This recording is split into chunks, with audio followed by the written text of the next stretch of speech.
Hi, how are ya? Welcome back to the Siliou universe. We're back again. So, we have recently gone over book 2, which was the last conversation that we had. We're back in the better lighting again. Thank you very much. And today we're not going to be jumping into book 3. Oh, that's a reminder. This always happens when I'm taking a video.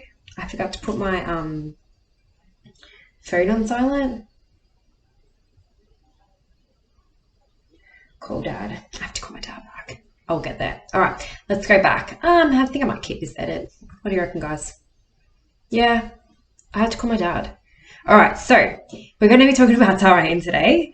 Thank you so much for still being here. Obviously, you've seen the conversation that we had about book 1, which is Kaianan, which I've got here. We had a conversation about book 2. They are very short synopses, so you're not getting too much. I don't obviously want to go into the nitty-gritty of it all because it is, like I've mentioned before, you uncover a lot, you discover this new world, and I want you to be able to do that yourself when you first start reading.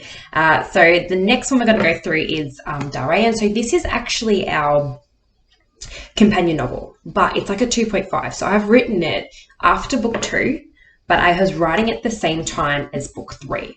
Now I want to explain that because Darayan is 2.5 in the sense that it's in 2 parts, right? So the 2 parts of Darayan, if I can sit this book back properly and not look, right. The 2 parts of Darayan is part 1 is actually running the same time frame as book 1 and book 2. So, and I probably should flick those around, hey, it doesn't look right.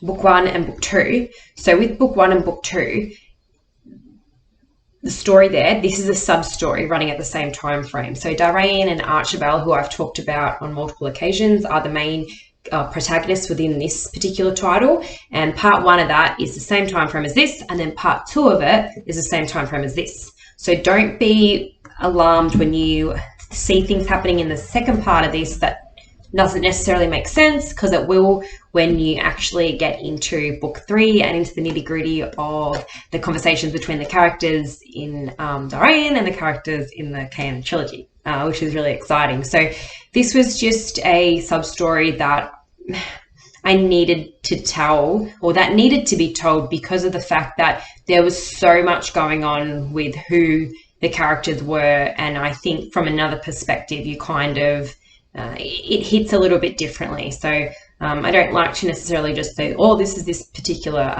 event, and kind of get an understanding of other characters based on their relationships with the characters that you're meeting in the main trilogy as well. So Darayan is definitely another adventure story. It is an isolated story, so people have purchased this on its own, to read it on its own. You don't necessarily need to read the trilogy because it is standalone, and there is a conclusion in this, because it's the same. Obviously, the conclusion to this is the same conclusion that you get in book 3, because it's the ending at the same time. However, to read the other books will help you because you don't necessarily know about, again, the way of the aura. You don't really know about the Siliou universe or the Faron galaxy, how the Faron Congress work. You do get a little bit of like the sporting games, talk a little bit about the verticals. There's a little bit of Far Cry in here. Again, don't be disheartened that you will get a much thorough explanation when you get into book 3. It's just that Darayan is, that not a linear story, but it goes the same flow, and it ends where it needs to end as well, because you get much more information in your book 3. So I do want to do an extract today, and I hope everyone's having a lovely day and they're out somewhere because it's sunny, the sun is shining, and you could be reading a lovely book somewhere, which is what I should be doing. All right. I also do want to say, before I start reading from this perspective, there are multiple perspectives. So it's not just Darayan and Archibald. You do get some other characters, and I will do the character profiles for the Kinsman Rangers because I haven't done them yet. I haven't also done the sprites and their current conflict or civil war. Again, spoiler alert. So I will do a few more character profiles before, again, like I said, I've got until the end of this year, and so that will just be a little bit of an explanation of each of the species, what their focus is, etc., etc. So let's get into this. This is from Owen's perspective. Owen is a Kinsman Ranger, and he's actually been dealing with the aquamorphs. So that's another species. So I'll just go on and hopefully you'll catch up. All right. Owen hadn't taken any chances. Adrian practically admitting his plan to desolate the Harpies didn't sit well with the Kinsman Ranger. Neither did the fact Adrian was searching for any means to gain support to win this election. Their D-class Falcon cruiser slid through the doorway of ice and met the frozen water planet. The chill lessens on the windshield as the transport surged toward breathable atmosphere. "Looks suspicious," Everett said, glancing at the many dots moving about below. On closer inspection, Owen noticed crusade-like formations of aquamorph ledges. "What's that?" Alarms were already broadcasting from the planet. Aquamorph ledges jostled back and forth along the ice-skated bridges. "I think we've crashed the party," Owen mused. "Cold?" a voice below him said. Restraining a boiling temper, Owen scrutinized Cookie below him. "I thought I told you to stay in Felwyn," he chastised. "Can't be much of a party, sir," Raphael said. "There's no music." "Oh, but if I can see correctly," Nash smirked, "someone has poked the fish." "They're not fish, Nat," Everett replied. Nash waved his hand about. "Same but different." Talon snorted. "Get a grip, would you?" "I'm just prepping myself." Nash's hands had darted for his weapons. "What's the plan anyway?" "Well," Owen began, swiping his hand into Cookie's face and shoving him away. "If we must make a grand entrance—" "That I can muster," Raphael cut in, alongside co-pilot Talon. "But I think we've already been spotted, so that grand entrance has already been sprung." Owen frowned. "Who is that down there?" His eyes strained.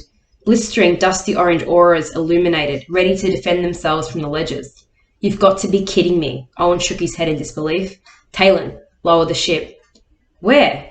The rickety movement under his feet and the loud crash happened simultaneously. Sir," Raphael said upbeat, "I think they've opened fire." "Damn Adrian," Owen scowled. "What the hell are they firing at us?" "Ledger beams can't reach that far." "Can they?" "It seems there is a weapon concealed in the city." "Then move around it." Another attack rocked the ship. And I'm going to stop it there because that is an exciting event. They're on, the ice planet. Again, I don't want to, spoiler alert. Darayan is introducing you to a few different species because we are going to different planets, different star systems as well. So you do get, if you ever wanted to find out what planet is a part of what star system in the Felwyn Galaxy, it is all listed again. So you do have an explanation, and you do also have, I've put in the Milky Way galaxy as well, but you have all of your star systems in the Felwyn Galaxy that we travel to. Obviously, this is not limited to what's on this page. There is quite a few more that you will see. Again, I will say in the next series. I think Siri just thought I said, "Hey Siri," and then she was like, "Did." Anyway. So yeah, you can find out where everything is, but yeah, different species are on different planets, and Darayan definitely goes on a broader,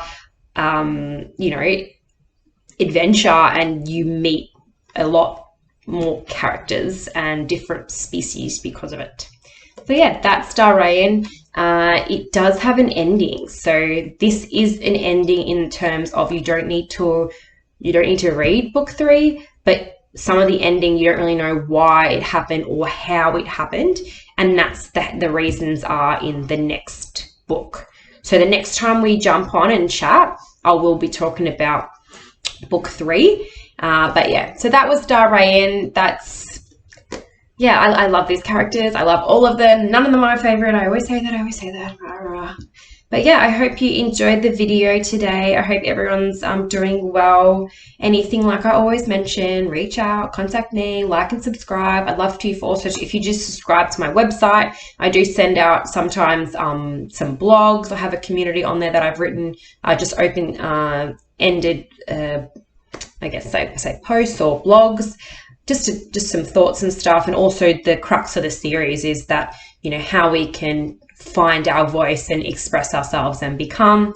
And it's funny, someone asked me the other day, do you think having this series has done something for you? And absolutely, I've been able to find myself more. This is what I really wanted to do. This is my love. Thanks, birds. And also I wanted to mention too that As much as I like love and adore the series, I only was inspired to write it because of the other writers or other authors that I've read before. So I have so many good like experiences and feelings reading books. They made me, believe in my own self. So I think any type of written word in fiction is powerful if it's put forth in a way that can hopefully inspire others. And the reason why I wanted to drill down and develop my own too is because I also believe that there were certain endings that I was like, I want a better ending for this character, and I wish this happened, and I wish that didn't happen, and I thought, why complain? Write your own series and make the characters that you want, and like let them know where like they're gonna go. Like their future is in your hands. So I definitely hope that there's other young girls, young women in general that out there that if they ever do think about doing something, like writing's a big, I guess, ambitious like task, but it's nothing that can't be done, because as long as you're passionate about something and you love it, like I inspire you to write. And if you ever want to reach out to me, like I've had a few people who said they've read a particular book, they've written like 4,000 words, which is huge. Like if I can help people do that, that would be like so amazing for me. So yeah, anything that you wanted to share, I'd be happy to chat. But yeah, you will hear from me soon. The next video will be on book 3. And then after that, we'll wrap it up with the prequel. We'll do a few more characters, like I said, before the end of the year. So again, whatever part of the world you're in, I hope you're experiencing the Siliou universe for the first time and absolutely adoring it, like I have just adored writing it. And I will see you on the next video. As always, vector safely, guys.